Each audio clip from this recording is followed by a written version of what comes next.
This story starts with a carriage going on a narrow road. While looking at the paper, girl said, "So, this kid is the only one?" The other person replied, "Unfortunately, madam, that is currently the case." While looking at the road, he said, "The road here is rather narrow. We may have to walk from this point on." They got down from the carriage and started walking. The girl said, "This road is certainly too old and narrow for a wagon." "Carly Browning, master of the Brownings Guild," she said. "Oh well, it doesn't matter. As long as my candidate is acceptable." Harper said, "Indeed, madam." Harper Blythe, Carly's aide, responded. While standing in front of the door, she said, "Is this the place?" She knocked on the door and asked, "Is anyone home?" Someone slightly opens the door and asked, "Who is it?" Carly was looking up and then she glances down. A young boy asked, "Who are you?" Carly said, "Oh, I'm not trying to sell anything. Don't worry. I mean, my job is sales, but—" The boy interrupts her and said, "Not interested." The boy tries to clasp the door, but Carly stops the door with her hand and said, Wait.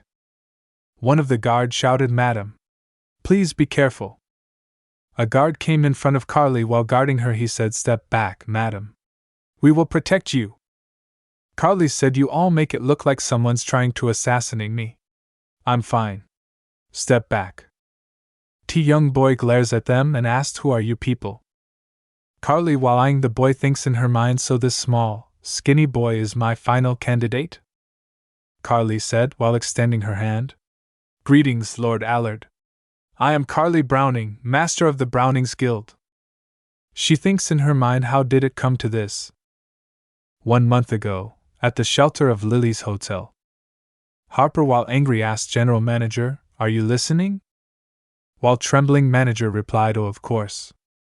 Harper asked, "Is that so? Based on your silence, I assumed that my words had been going in one ear and out the other." While sweating, Manager said, "WL." Harper said he purposefully chose the day that our guild master was staying at the hotel managed by our guild and boldly strode straight into her room. How disgraceful. Carly takes a sigh and then she yawns. Then she said, "Oh, sorry. I didn't sleep very well. Maybe because someone attacked me in my sleep." Harper said, "This is hardly the time for jokes. The culprit found and entered the exact room that you were staying in, madam." While remembering the culprit, he said he was fortunately caught on sight, but that isn't all. The employee at the front desk and the emergency master key both disappeared at the time of the act, meaning it's possible this employee was an accomplice. He said this issue is important for the safety of not only our guild master but also our normal customers. While glaring, he asked the manager, "Just how on earth are you educating your employees?" While scratching her hair, Carly said, "Well, come on. Could he really have expected something like this to happen?" The manager defended. She raises her hand and said, "You may go now, sir." Harper said, "Madam." She said, "That's enough now. Don't you think, Harper?" While the manager dashes away. Harper takes a sigh and said, "You are too magnanimous, madam." Carly said, "You're more than enough on the strict front, so I can be a little lax." Harper said, "You are far too relaxed. You just about suffered something terrible. Did you already forget?" Carly said, "How could I forget? I was shocked too. You said it was a noble who tried to attack me, right?" She said, "Apparently, he is the second son of a baron. I have sent the guild's chief legal officer and chief financial officer. They should be working out an agreement around now." While imagining the culprit in debt, Harper said, "An agreement? Oh, you mean taking everything they have?" While stretching her body, Carly said, "All right. Tell me when they get back. I just wanted to relax for a day. I guess I can't catch a break." She said, "No matter how desperate they may be for money, I'm just the master of a guild. I can't believe the son of a noble would sneak into my room like that. It makes no sense." Harper said, "It's because we're not just a guild." While sulking, Carly said, "Really?" Harper tells about the top guild, the Brownings. Its members are the kingdom's most well-known and wealthy merchants, and its symbol of a crow can be seen throughout the kingdom. While some may not even know the names of their own lords, they certainly know the master of the guild with the crow. People lost their minds over the story of a girl from a corner store becoming the wealthiest person in the country overnight. And with this famous woman of the Browning family turning 21 this year, she also became the top prospective bride for men looking to marry into riches. They say there's nothing the wealth of the Brownings can't buy, but I can't even buy the most important thing, peace of mind. They've sent letters, gifts, and tried all sorts of things. Now they're literally throwing themselves at me? While remembering about the nobles, Carly said, how could there still be old-fashioned men who are obsessed with a woman's virginity? Harper said, but madam, you managed to stay safe while alone against an armed stranger. It is a great relief, but it took a while before help could arrive. Carly looks towards Harper and said, oh, that? She winked as she said, I kicked that scoundrel right between his legs. Harper said, please speak in a more ladylike manner, madam. However, you did very well. Both of them agrees to each other in gestures. Harper said, the men who hope to marry you are beginning to use every method at their disposal. Carly said, yep. I'm lucky this attempt failed, but there's no guarantee the next one will fail too. While tapping on the table, she said, it's one thing for them to come after me, but it's quite another when these things start to interfere with the guild's affairs. She said this wasn't a method I wanted to use, but... While standing up, she said, I don't think I have any other choice, Harper. While standing, she said, it's time to buy a husband. After all, there's nothing in the world that the Brownings can't buy. A month later, present day. Back at Lord Allard's house. Carly said, it's a pleasure to make your acquaintance, Lord Allard. I know we've just met, but would you be my husband? Ethelred said, I'm sorry. While confused, he asked, what did you just say? Carly asked, I'm asking whether you've made your decision about marrying me. Ethelred is confused, standing there looking at her. Carly asked, you read the letter I sent, didn't you? Ethelred asked, what letter? With an agitated face, Carly asked, pardon? She then whispers to Harper and asks, didn't you tell me that you sent the marriage offer and the drafted contract? Harper whispers back to her, I did. I'm sure it must have arrived by now. While they were busy talking to each other, someone came with a letter, and he said, hello? You've got mail. Here you are. While receiving the letter, Carly said, this is. While her hands were trembling holding the letter, she thinks in her mind, my stamp. She yelled at the postboy, why did this come so late? While giggling, postboy said, oh boy. You'll never believe it, ma'am. We all went out for supper and got food poisoning. We've been in the trenches for days, I tell ya. But the mail keeps coming in, and now we're just buried in it. Oh, and the toilet's clogged to boot. You can flush her down, but she'll just rush right back up and... Carly interrupts him and shouted, enough, enough. Go already. While going away, postboy said, I'll be off then. Got a mountain o' mail to deliver. While holding the letter, Carly glances at Ethelred while he looks at her. Carly said, oh, well, you see.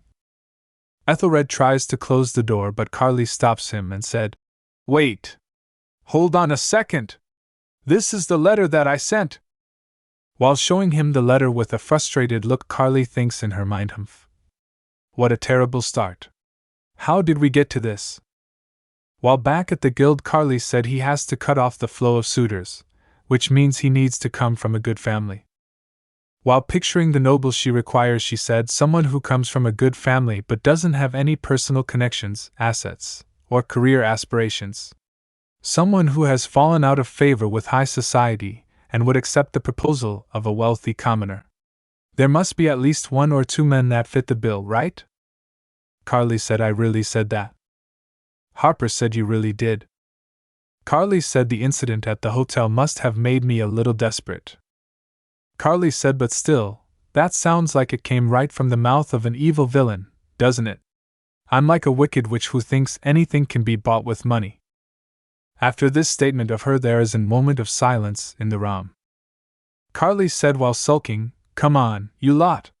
When I say something like that, you're supposed to say, no, you're not a witch. Harper asked, are you really planning to marry, madam?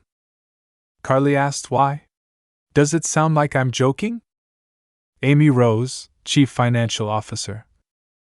Amy said, but madam, didn't you say you weren't ever going to marry? Even just recently. You said that you were going to live your entire life with the companionship of your money, and then split the rights to the guild evenly among us before your death. You also said you would donate all of your remaining money to an orphanage. Amy said with a happy face, so I was really hoping you'd die early. Ernest, Chief Legal Officer. Ernest said, how could you just say that? He said if Madam passes away too early, the assets will stop growing and be left at an insufficient amount. While getting shocked, Amy said with a cheerful expression, ah, that's true. What a thing to say when I'm in charge of the money. In that case, Madam, please continue living until the peak of our guild's prosperity, and then pass away right on time. Ernest said agreed. While Ernest and Amy are cheering, Carly asked, haha, you all do know that I'm right here, don't you? She said, well, anyway. I can't keep living like this. I know it's rare for there to be an unmarried woman in her early 20s with enough wealth to provide comfortable lives to 3 generations, but these suitors are trying so hard to woo me that it's become quite a bother. Amy said you might be the first person who's ever managed to halt all of the guild's paperwork due to incoming marriage proposals. While sulking, Carly said, yeah, that stuff. She said, and when we sent all the mail back, they started just sending everything directly to you.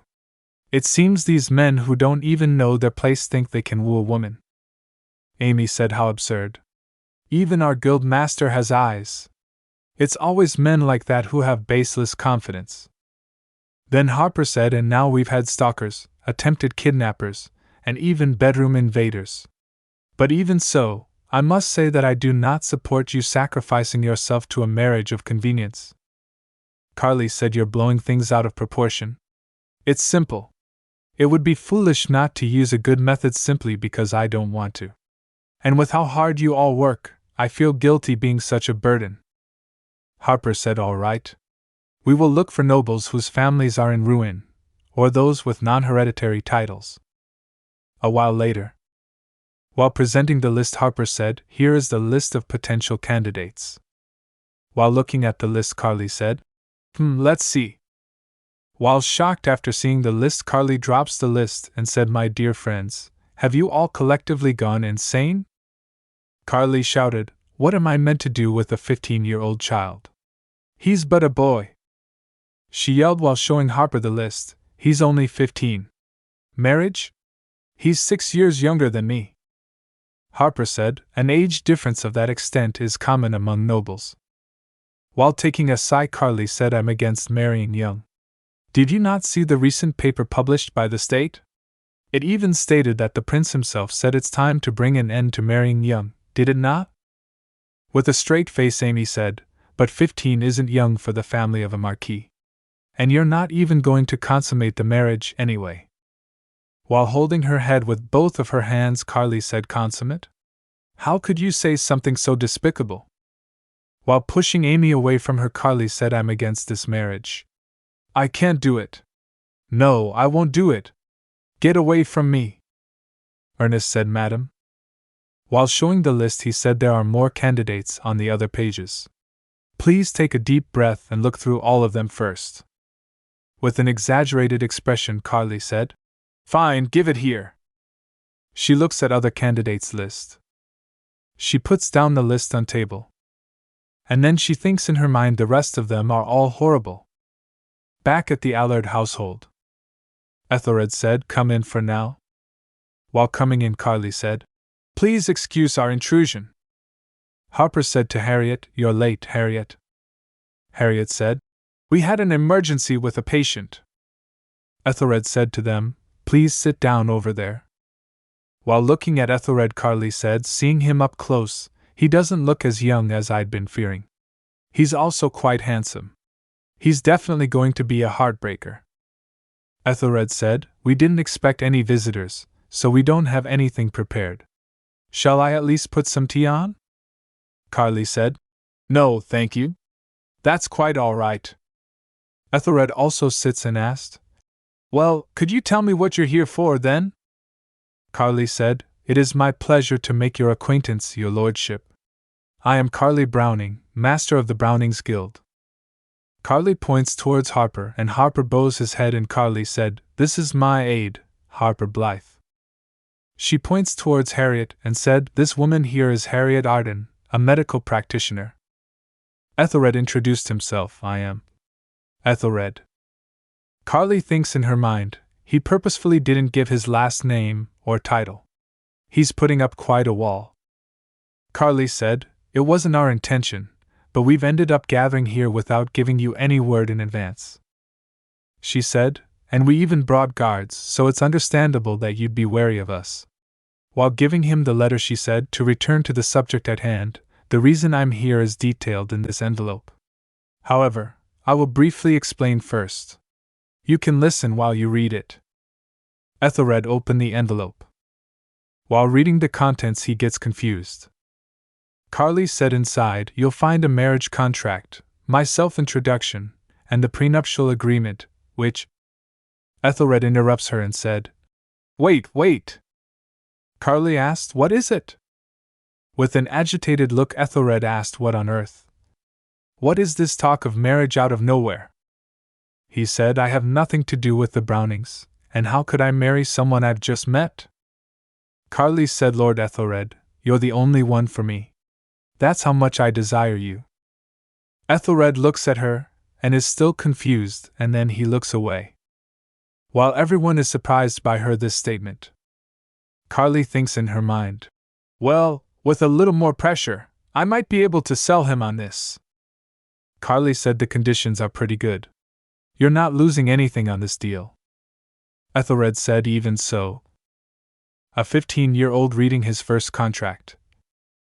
Ethelred said, "How about discussing this with the head of the household? His position in this is also included in the contract." Ethelred asked Carly, "You know who I live with?" Carly said, "Of course. It's your family. How could I bring up marriage without talking about your family?" Ethelred thinks in his mind, "She must have already done a background check on me, but she's still saying, family. She should know that I don't share a single drop of blood with them." While clapping, she said, "Oh, there he is now." Someone came while they were sitting and said, "Young master?" An old man came and said, "I heard people talking. Who's this?" While looking at the old man, Carly thinks in her mind, that must be Albert, the third-generation butler of the Elad family. After the servants scattered, he's apparently remained a sturdy caretaker for the family all by himself. Carly said, "Harper, the documents." Harper said, "Yes." Harper presents the contract to Albert, and said, "Here is the contract we are proposing with Lord Elad." While reading the contract, Albert asked, "Marriage proposal?" While reading the contract, Albert feels pain in his neck, and he said, "Oh dear." Ethelred shouted, "Albert!" While Ethelred is worried, Carly thinks in her mind, "I guess he's not that sturdy after all. I thought this might happen. That's why we brought Dr. Arden." Harriet said while checking up on Albert, "I'm a doctor, sir. Take a deep breath. That's it. It would be best for you to go back and lie down." Albert said, "No, I'm all right. More importantly," he asked, "what is the meaning of all this?"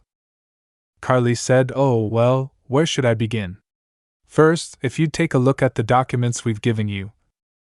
Albert said, "This child is of nobility?" "How dare you!" Carly flinches and said, My, aren't we the high-ranking family all of a sudden?" Albert glares and asked, "What did you say?" While scratching her hair, Carly said, Yes. How dare I, indeed." She thinks in her mind, Lord Elad has already gone bankrupt. All he has left is his family name. Honor, wealth, heritage, they've all vanished without a trace. And yet he asks me how I dare do this? Carly said, "Perhaps I don't look like much to you because I'm a merchant, but I'm still a Browning. A young marquis, 15 years of age. Moved to his current residence 8 years ago. Lives alone with an elderly butler. No close relatives." While Ethelred flinches, she said, "I know everything about you, and I dare say I am your best possible partner." She said, "Take my hand?" I guarantee you'll lose nothing in this deal. Ethelred said, You say quite boldly that you've done a background check on me. How are you so certain I'd agree to such a ridiculous proposal? Carly said, Your lordship, merchants do not take certainty lightly. All I can do is work until you desire me. She said, I'm the kingdom's most eligible and wealthy bachelorette, and I've arrived right on your doorstep. This is an excellent opportunity for you. She said, Moreover, I am even a woman of conscience. I'm not asking you to live with me as my real husband. You only have to sign the contract. Then Harper said, Madam has a great number of suitors, and our guild is attempting to purge a disincentivize them. Hence, we are hoping for a marriage-type partnership with the lord of the noble Elad family. However, if you oppose the marriage due to ethical reasons, he said while pointing his hand towards Ethelred. Of course we do! Buying a little baby like this for marriage is savage and irrational. While giving him the contract, he said, Please note that our proposal is in the form of temporary employment and sponsorship. The content of the contract are as follows. Special short-term employment contract, Guildmaster's husband. 1. This contract will be valid until the employee's coming of age. This is subject to change with the agreement of both parties. 2. As a down payment, the employer shall transfer a portion of her guild's land to the employee. 3. The employer shall pay all of the employee's work expenses. The employer shall not force any activity on the employee beyond the minimum required for displaying their relationship. Carly said honestly, It isn't honorable of me to get a child involved. However, all we need is written acceptance. For everything else, I will agree to whatever you desire. Ethelred asked, Whatever I desire? You seem to just say whatever you think I'll want to hear. How can I trust you? Carly said, That's why we have a contract, isn't it? She said, But also you're right. It's up to you whether or not you deem us trustworthy. And it's up to me whether or not I will betray that trust. Ethelred thinks in his mind she doesn't seem like a liar. But she's not telling me to trust her either. There's no way that I can know for sure whether she's trustworthy. He thinks, I am sure of one thing. This woman represents both a massive choice and a challenge in my life. Guild headquarters. Carly said, Long story short, we were kicked out. Amy said, You're really bad at negotiating, madam. The future of the guild sure looks bleak. Carly takes a sigh and said, If my skilled financial officer says so, I guess it's true. I'm useless. The future is in your hands, guys. Harper said, Please refrain from making jokes. I cannot help but take them seriously. Also, Amy Rose, you go too far with your jokes about the guild master. While showing her disapproval, Amy said, TSK, you're so strict. Ernest asked, By the way, where did you say they lived? Linden Street? Carly said, No, Elm. Ernest asked, Huh? Elm Green? They live in a place like that? Carly said, I know, right? Even though he's an Elad Marquis. Ernest tells Elad their Marquis family name and the name of the grain farmland they own. There was a time when the products of that land all contributed to the power of the Marquis. But they no longer have their land or castle. Even their townhouse in the capital has been taken from them. He said, Based on our investigations, they only receive the small pension funds that are given to those of nobility. Carly said, That's right. I think that's how they're getting by. Moreover, those two. While remembering Ethelred and Albert in her mind, she said, Something's still bugging me about the old man there. He doesn't look very well, and he keeps coughing. Amy said, He probably has a cold. The seasons are changing, after all. Carly said, We can't be sure of that. I left a few guards there just in case so that we can keep in touch. There's also the fact that gangs might show up if rumors spread that I went there. While clapping, Amy asked, Does this mean you haven't given up on the Marquis yet? Did you perhaps fall in love at first sight? Carly glares at her and said, Must you make me look so shameless? While they were talking, someone knocked on the door. Carly said, Come in. She said, Hello, Marie. What's for dessert today? While pushing the serving cart, Marie said, Hello? I've brought strawberry shortcakes and black tea today. While glancing at the cake, Carly said, I'm curious about something. Did no one from the royal family or nobility try to help the Elad family before they reached this point? While Marie is serving them cake and tea, Amy said, The nobility have no interest in others. They just want to fill their own stomachs. You sure are naive, madam. Ernest said, Even the crown prince is wary of the power wielded by the high nobility. There's even a possibility that they're the ones who brought about the downfall of the Elads. Carly said, Huh! That's scary. Marie asked Carly, May I help you with anything else? Carly said, That's all right. Thank you. Marie goes away with the serving cart. While drinking tea, Carly said, Come to think of it, what happened to the hotel pervert? Amy said, The nerve. They think that just because they're of nobility, they can tell us to keep this quiet when they're the ones who started the whole thing. With a menacing look, she said, That's why we were going to get a massive settlement in return, but… Ernest said, But their financial situation was a mess. That's also why they started it. It's a complete mess. They have no money. Only debt. Carly asked, But you all have still managed to acquire some assets, right? Amy said, Of course. We took every last crumb they had from them. The only ones who know we took all of their money is us and them. Carly said, Good. Now we can formally charge them and get rid of all of that useless pride and honor that they have left.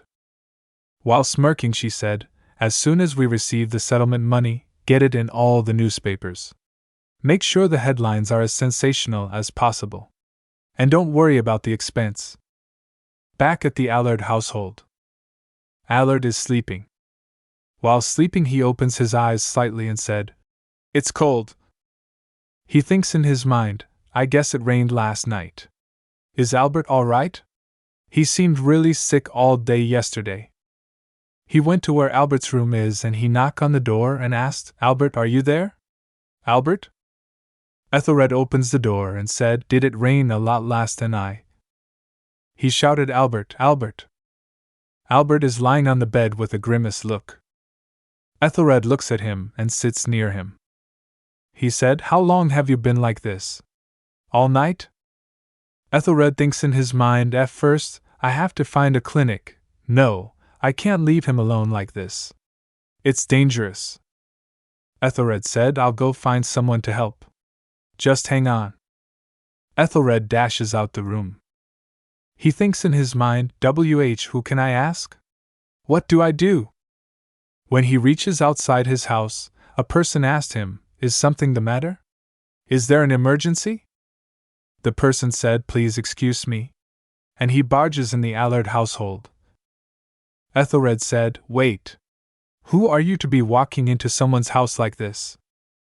The person doesn't stop and keeps on walking. While going up the stairs, Ethelred said, Wait.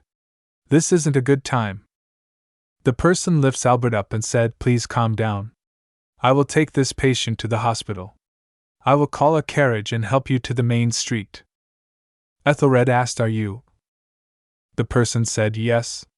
I am from the Browning Guild. They bring Albert to a hospital and admits him there.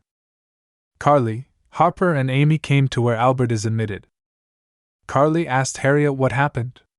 How is he? Harriet said, He has pneumonia. Luckily, the guards did a good job handling the situation. He foolishly sat by and let his illness worsen. I gave him some medicine, so let's keep him here and watch over him for a few more days. While sitting beside Albert, Ethelred asked, Doctor, how much are the fees for the treatment and hospitalization? Harriet said, Oh, don't worry about that. I'd be happy to take only a small fee. Just think of it as a stroke of luck for having a doctor amongst your acquaintances.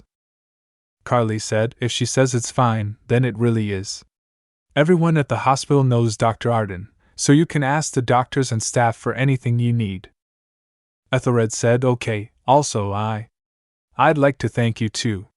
Thanks to you, Albert was able to get quick treatment. I'm not quite sure how to repay you though. He thinks in his mind, I was taught to always repay my debts, but this is Carly Browning. What can I give the kingdom's wealthiest merchant? Wait, there is one thing. The marriage contract. He thinks no matter what I sacrifice, it won't be enough to repay her for keeping my family alive. But at least with this, Ethelred said. Madam, if the contract that you proposed previously is still valid, I would like to consent and… Ethelred stopped middle sentence after he saw Carly glaring at her. Carly said with an angry expression, Hey? Just what do you take him, she said. Did you think I brought this man to the hospital so that you would accept my marriage proposal? Is that the kind of person I look like to you? She said, Of course, I haven't given up on you, but this is unrelated. I only did what anyone would have done in this situation. So you'd better not be thinking anything ridiculous. Amy shuts Carly's mouth with her hand and shouted, Oh, for goodness sake, madam! Quit while you're ahead, would you? She said, Look, madam. This kid has been rejecting you, but now he's finally agreeing to the marriage, no? So count yourself lucky and accept him. Why are you rejecting him now? Harper said, Miss Rose, you are complicating the conversation. Please step back. Carly yelled at Amy and said, Harper's right. I'm begging you, please just stay still. Amy also yelled and said, I'm already standing still. Carly said, Your mouth, too. Stop moving your mouth. Ethelred thinks in his mind, She seems like a person with morals. I don't feel like she's a bad person. She even saved Albert. Ethelred said, I will genuinely accept it, the marriage. Amy said, See? Just go and get it done already. Who cares what's right and wrong? Carly puts her hand on Amy's face and said, I'm serious. You don't have to do this because of him.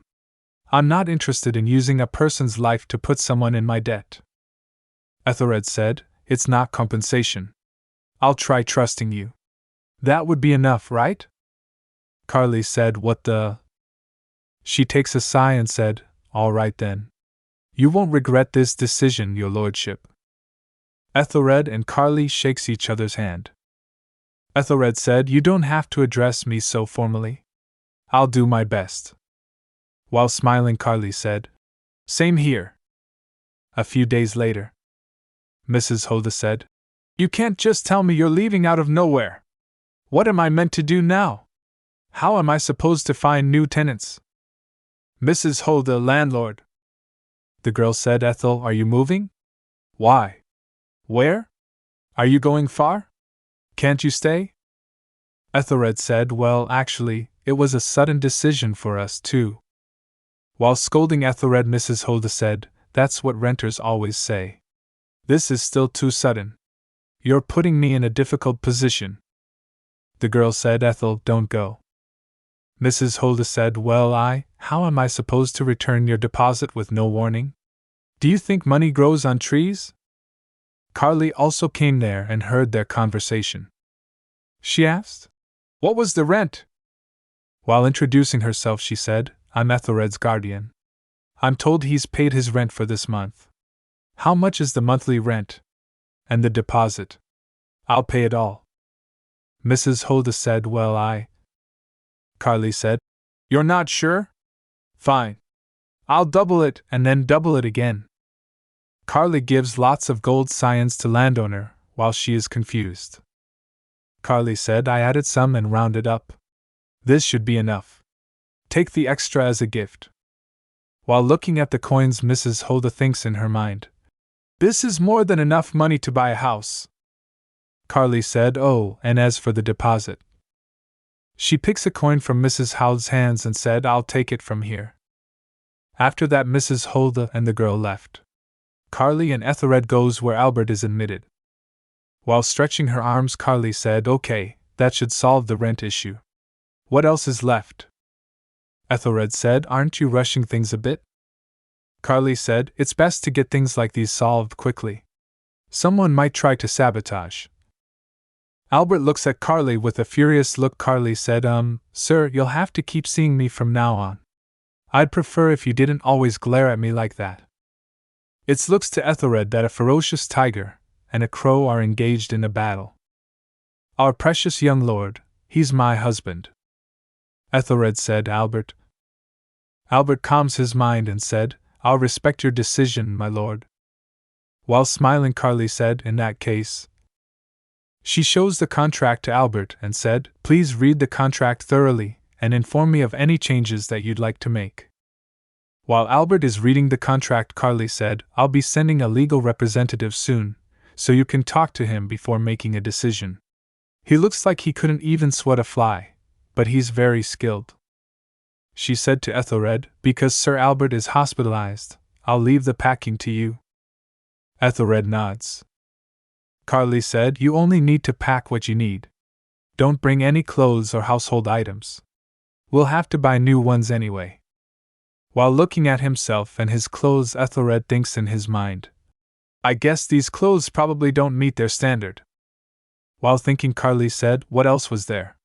We have to hurry and get going. She remembers something and said, That's right.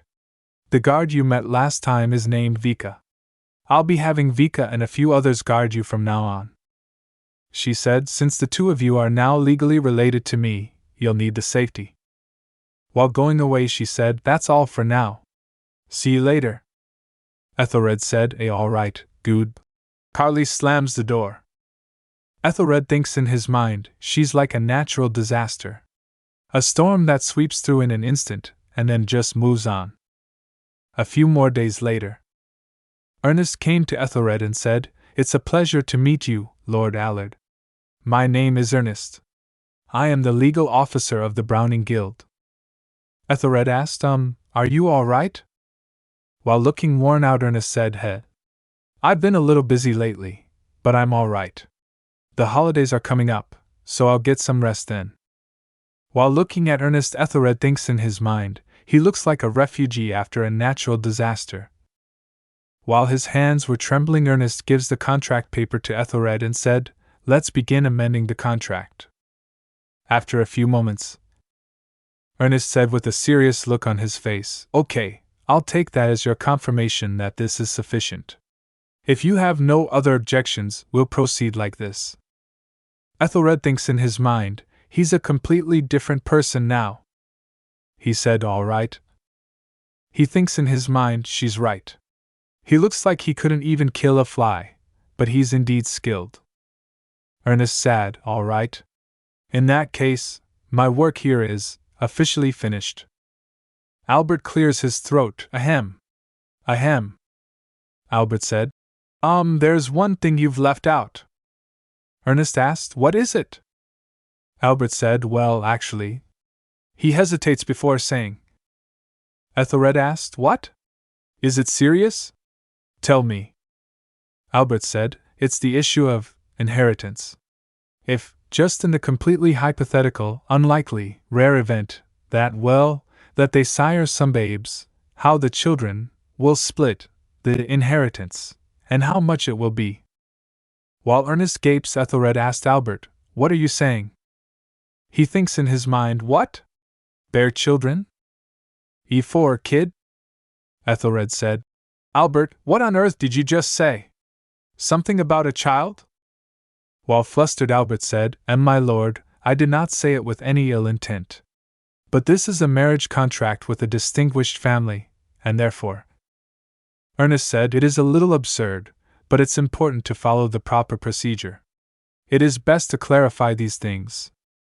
Albert said, My lord, I'm not just some prattling old man. You listen up too, lawyer. While pushing his glasses, Ernest said, I understand your intentions for bringing this matter up, but the guildmaster's inheritors have already been decided, so there is no need for additional clauses in relation to that. He asked, Now then, do you have any other questions? Albert said, No, your explanation has been sufficient. Ernest said, All right then.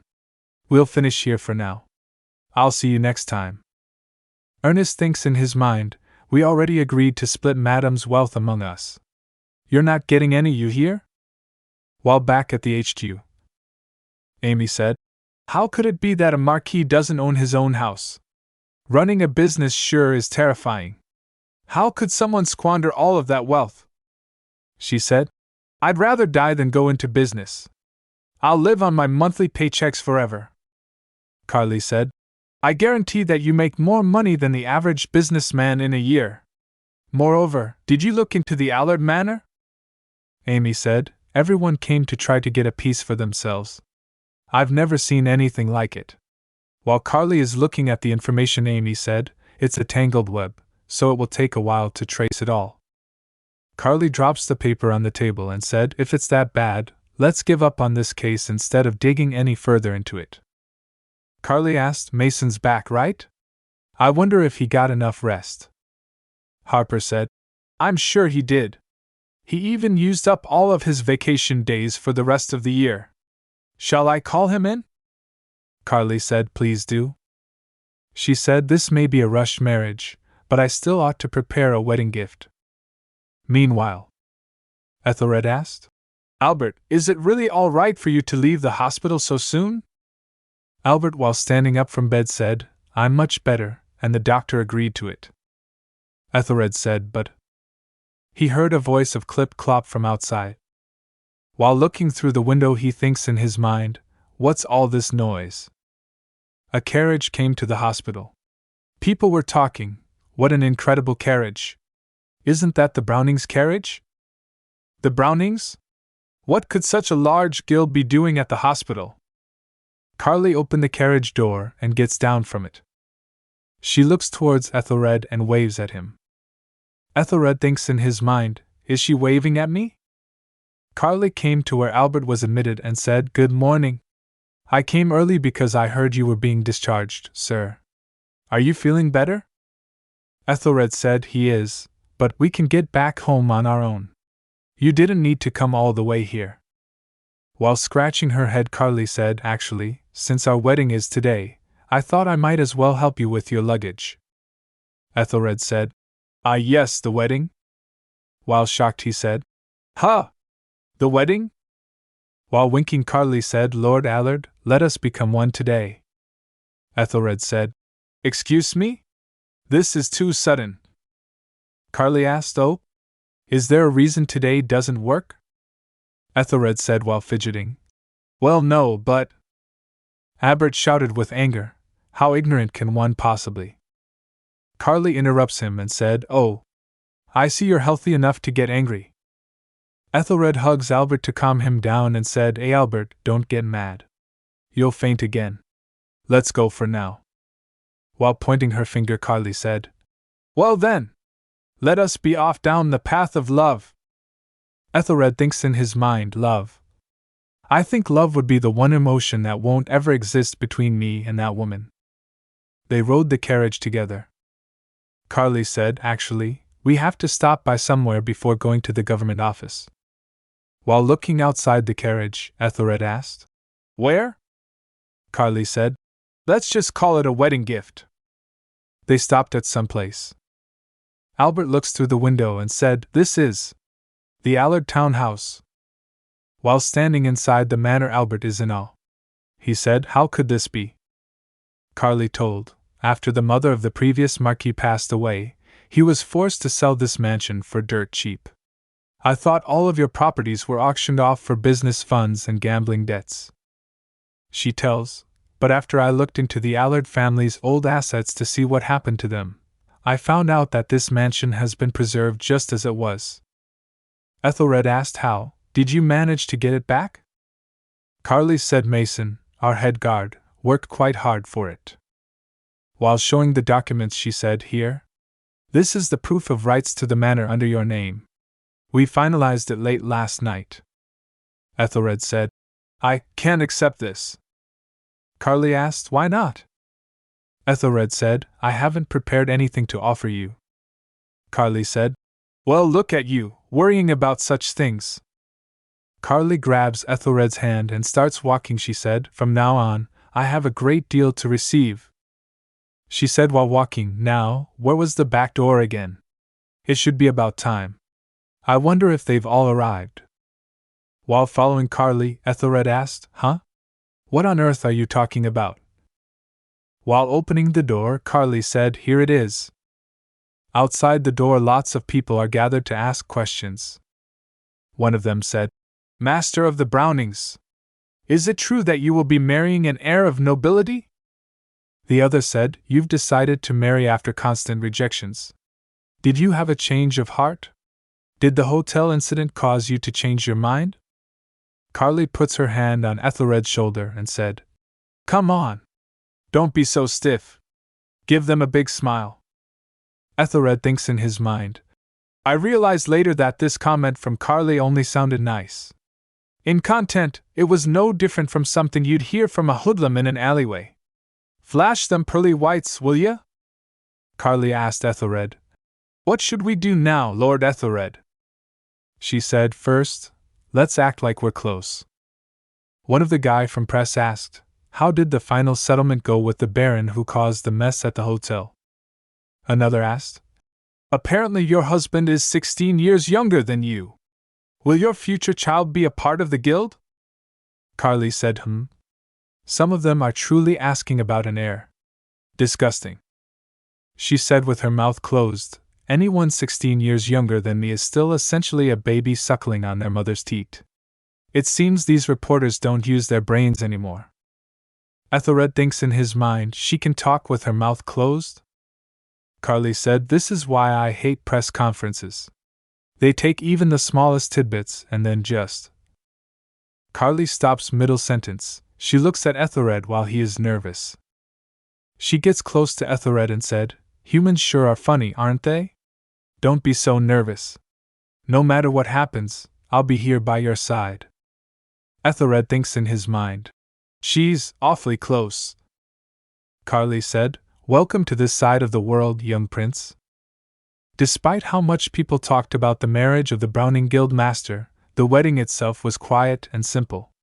In lieu of any sort of ceremony, they merely signed a marriage certificate at the government office. Government official said, "So the two of you have come to register your marriage?" While showing the document, she said, "You'll need to sign this document." Ethelred looks at the contract nervously. The contents ID the marriage document were as follows: "In accordance with the kingdom's law, I shall follow the marriage registration procedure and agree to be truthfully and lawfully married. Signed, Ethelred Elad." The government official said, "It's complete. The two of you are now legally married." After that, Carly said to Ethelred, "Great! Let's go." She extends her hand towards Ethelred and said, "Let's go back to our house." While looking towards her, Ethelred thinks in his mind, "It's been years since I used my full name. This isn't just a signature. It's my commitment to fulfill the promise I made to her. Even if it's fake." The next day, while lying in bed, Ethelred looks at the ceiling and thinks in his mind, "This ceiling feels unfamiliar. The ceiling in our house has wood and bricks sticking out of it. So why am I seeing a bed canopy and a frame? Am I dreaming?" He remembers Carly saying "our house" in his mind. Then he quickly rises from bed and looks around him and thinks in his mind, "Oh yeah, I moved."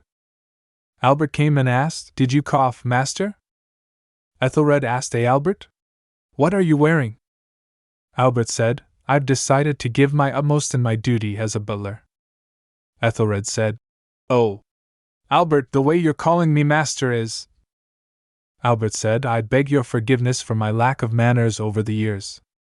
Ever since the previous Marquis passed away and you were given your title, I should have been addressing you properly as master. But despite that, I continued to use my old method of address."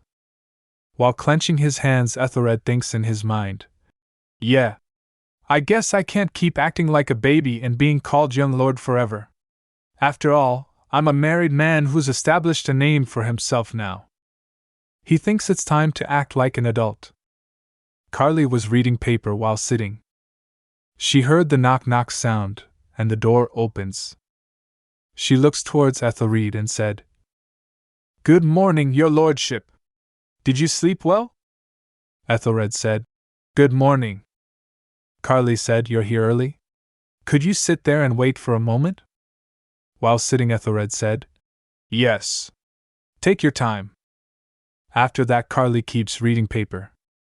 Ethelred thinks in his mind. The only sound is her flipping through the pages. This silence is awkward and uncomfortable.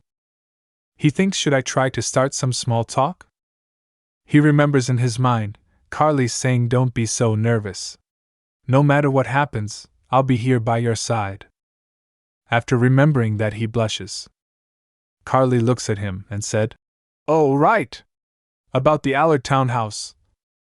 She said, if the owner of the mansion is in agreement, we'd like to repair it. What do you think? We'll do our best to restore it to its original state, so we would appreciate your counsel, sir. While smiling, Albert said, Of course. I will give whatever I can. Ethelred looks at Albert and thinks in his mind, Albert looks happy. Even for me, although it was a short time, I still made a lot of nice memories and… He thinks, don't let it show. I need to act like an adult. Ethelred clears his throat. Ahem. Why, you may do as you please, darling. Both Carly and Albert are surprised after hearing that. Ethelred blushes after saying that. Carly asks, Darling? What darling? Darling. Did you, darling? Carly starts laughing. Ethelred said, Darling? Then what am I supposed to call you, huh? Dearest? Honey? Carly keeps laughing. Carly said while laughing, Ahem. Wait, there's something in my throat, a cough. Despite the new groom Ethelred's best efforts to play his part, things went to shambles within the first day.